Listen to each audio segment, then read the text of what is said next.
श्री स्वामी समर्थ. सर्वांचं श्री स्वामी दत्त युट्यूब चॅनलमध्ये स्वागत आहे. आपल्या सर्वांना एक छोटीशी नम्र विनंती आहे, आपल्या चॅनलला लाईक, शेअर आणि सबस्क्राईब करा. अत्यंत महत्त्वाच्या माहिती आणि तोडगे सणवार व्रतवैकल्याची माहिती आपल्यापर्यंत घेऊन येण्याचा अल्पशा आपण प्रयत्न करत असतो. त्यासाठी आपल्या चॅनलला सबस्क्राईब करण्यासाठी 1 सेकंद लागतो, तर जास्तीत जास्त प्रमाणात शेअर, लाईक आणि सबस्क्राईब करा. बघा, आता नुकताच जो सण येणार आहे किंवा जे काही व्रतवैकल्य हिंदू धर्मातील शास्त्रानुसार येणार आहेत, धर्मानुसार महिन्यानुसार येणार आहेत, तर आता ती आषाढ महिन्यातील एकादशी येणार आहे. त्याला आषाढी एकादशी असं म्हणतात. प्रत्येक संताची जी पालखी आहे ती परब्रह्म जो काही विठ्ठल स्वरूप, विष्णू स्वरूप जे आहे ते आपल्या पंढरपुरात आहे आणि त्या पंढरपुरामध्ये सर्व देवी देवतांच्या व सर्व संतांच्या पालख्या तिथपर्यंत जात असतात आणि विठू नामाचा गजर करत, विठ्ठलाची आडवणी करत, विठ्ठलाचं दर्शन घेऊन त्या मार्गस्थ होत असतात. अत्यंत मोठ्या प्रमाणात लोक, सेवेकरी, भक्तगण, वारकरी या सोहळ्यामध्ये म्हणजे सामील होऊन ते विठुरायाचं दर्शन घेण्यासाठी तिथे जात असतात पंढरपूरला. तर बघा, अतोनात महती त्या चंद्रभागेची आहे, अतोनात महती त्या पांडुरंगाची आहे. पांडुरंग परमात्मा प्रत्यक्ष विष्णू स्वरूप आपल्या महाराष्ट्राच्या एक प्रकारचं कुलस्वामी तो बसलेला आहे आणि प्रत्येक शेतकरी कुटुंब असो किंवा कुठलंही कुटुंब असो, श्रीमंत घराणं असो, तर त्यामधील सर्व लोक हे पांडुरंग परमात्म्याला मानतात. कारण विष्णुमय जगत असल्यामुळे पालन पोषण करण्याची जबाबदारी हे भगवान विष्णू व माता लक्ष्मीकडे असते आणि माता लक्ष्मी हे आपल्याला सर्वांना हवी असते आणि भगवान विष्णू हे मायामय स्वरूप आहे आणि त्यांनीच युगायुगे अवतार घेतलेला आहे. त्यातीलच एक अवतार म्हणजे आपले श्री स्वामी समर्थ महाराज आणि त्रिदेवाचा अवतार दत्त महाराज आणि विष्णुमय स्वरूप म्हणजे स्वामींना आपण मानतो. तर बघा, आता एकादशी येणार आहे. दिनांक 6 जुलै 2025 रोजी एकादशी राहणार आहे आणि एकादशीच्या दिवशी रविवार आलेला आहे. या दिवशी जी आषाढी एकादशी आहे ती असणार आहे. त्या दिवशी आपल्याला व्रत करायचंय. घरातील सर्व सदस्यांनी व्रत करायचंय. साबुदाणा खिचडी किंवा भगर किंवा कुठल्याही प्रकारचा फलाहार आपण घ्यायचा आहे. केळीचे चिप्स किंवा बटाट्याचे चिप्स अशा प्रकारचं फलाहार किंवा केळी असे आपण जे काही फळं आहेत ते घेऊन आपण एकादशीचं व्रत अगदी कडकड करायचं आहे. आणि या दिवशी घरामध्ये आपण म्हणजे जे काही लहान मुलं जर उपवास पकडत नसतील तर त्यांना आपल्याला तांदूळापासून बनलेली खिचडी किंवा भात हा त्यांना पुलाव त्यांना द्यायचा नाहीये. कारण या दिवशी अन्नामध्ये पाप लपलेलं असतं, त्यामुळे या दिवशी भात किंवा तांदूळाचं बनलेला कुठलाही पदार्थ खात नाहीत. आणि या दिवशी आपल्याला काय सेवा करायची आहे ते सर्वात आधी आपण जाणून घेऊया. या दिवसपासून चातुर्मासाला सुरुवात होत असते आणि चातुर्मास 4 महिने चालत असतो. या दिवसपासून भगवंत शेषशाही आसनावर पंचमुखी जो शेष आहे भगवान विष्णूंच्या आणि माता लक्ष्मीच्या डोक्यावर, त्यावर ते निद्रिस्त होत असतात आणि जगाचे पालन पोषण करण्याचे कर्तव्य हे इतर देवी देवतांकडे त्यांनी दिलेलं असतं.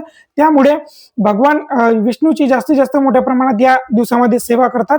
त्यातीलच एकादशीचं व्रत हे पहिलं व्रत असतं आणि या दिवसापासून जी कार्तिकी एकादशी आहे ते 4 महिन्यानंतर 1 नोव्हेंबरला जी येणार आहे कार्तिकी एकादशी, त्याला चातुर्मास हा समाप्त होतो आणि भगवान विष्णू शेष शयनेतून निद्रिस्त अवस्थेतून उठून बसतात. त्याला जे एकादशी म्हणतात ती कार्तिकी एकादशी असते. आषाढी आणि कार्तिकी असा चातुर्मासाचा दिवस असतो. तर या दिवशी आपल्याला काय करायचंय, आपल्याला 6 तारखेला रविवारी 6 जुलै 2025 रोजी घरामध्ये आपल्याला बाळकृष्णाच्या मूर्तीवर पुरुष सूक्त, श्री सूक्त, स्वामी स्तवन, स्वामी महाराजांची माळ आणि श्रीवत्सधारणम या वक्षमुक्ता माला, षडाक्षरम व विष्णू गायत्री, लक्ष्मी गायत्री या मंत्राने आपल्याला जप करायचा आहे.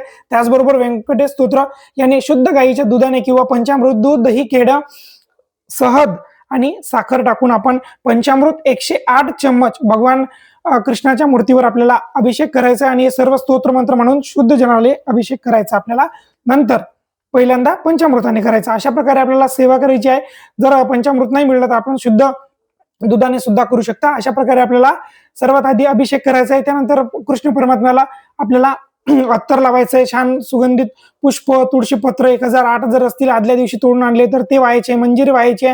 त्याचबरोबर आपल्याला फळाचा व फराळाचा नैवेद्य आपल्याला दाखवायचा आहे. शक्य असेल तर आपण उपवास या दिवशी करावा, व्रतस्थ राहावं आणि या दिवशी उपवास केल्याने आपल्याला अनंत जन्माचे पुण्य लाभत असतं आणि आपल्या पितरांना सद्गती लाभत असते व आपले कार्य सफल होत असतात आणि जन्मांतरीचे दोष, पाप पातक, मातृदोष, पितृदोष सर्व दोषातून मुक्त करण्यासाठी एकादशीचं व्रत शास्त्र पुराणामध्ये खूप मोठ्या प्रमाणात याचं वर्णन केलेलं आहे. त्यामुळे या दिवशी आपल्याला संक्षिप्त भागवत जो ग्रंथ आहे, आपल्या दिंडोरी प्रणीत जो ग्रंथ आहे, त्याचा आपल्याला पारायण आपल्या घरामध्ये करायचं आहे.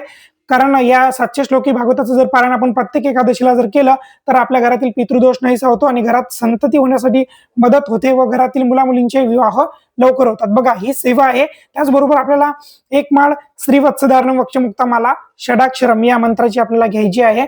अत्यंत साधी आणि सोपी पद्धतीने या सेवा आपल्याला करायच्या आहेत. पहिली सेवा बाळकृष्णाचा पंचामृताने अभिषेक, त्यानंतर त्यावर विविध मंत्रस्तोत्र, व्यंकटेश स्तोत्र, श्री सूक्त, पुरुष सूक्त आणि त्यानंतर लक्ष्मी गायत्री, विष्णू गायत्री व श्रीवत्सधारण वक्षमुक्तामाला षडक्षरम पांडुरंगाचा मंत्र.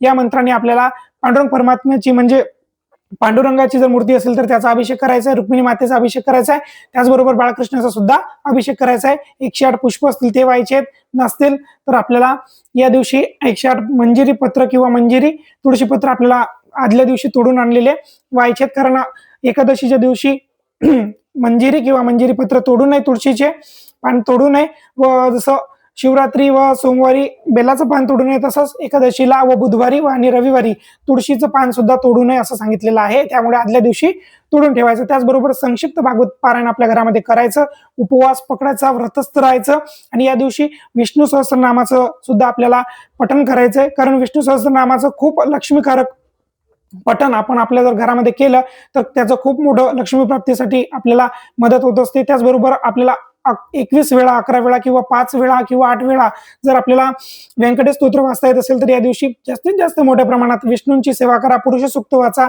त्याचबरोबर पांडुरंगाचा मंत्र म्हणा, विष्णू गायत्री मंत्र म्हणा. त्याचबरोबर आपण या दिवसापासून आपल्या घरामध्ये 33 गोपद्म काढायला सुरुवात करा. कारण गोपद्म जेव्हा आपण घरामध्ये काढतो तेव्हा लक्ष्मीचं शुभ आगमन आपल्या घरामध्ये होत असतं.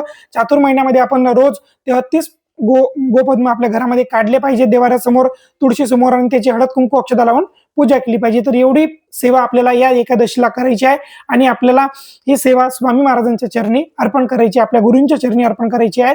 तर व्हिडिओ कसा वाटला यासाठी कमेंटमध्ये जरूर श्री स्वामी समर्थ कमेंट करा आणि जास्तीत जास्त लोकांपर्यंत शेअर करा. श्री स्वामी समर्थ, श्री गुरुदेव दत्त.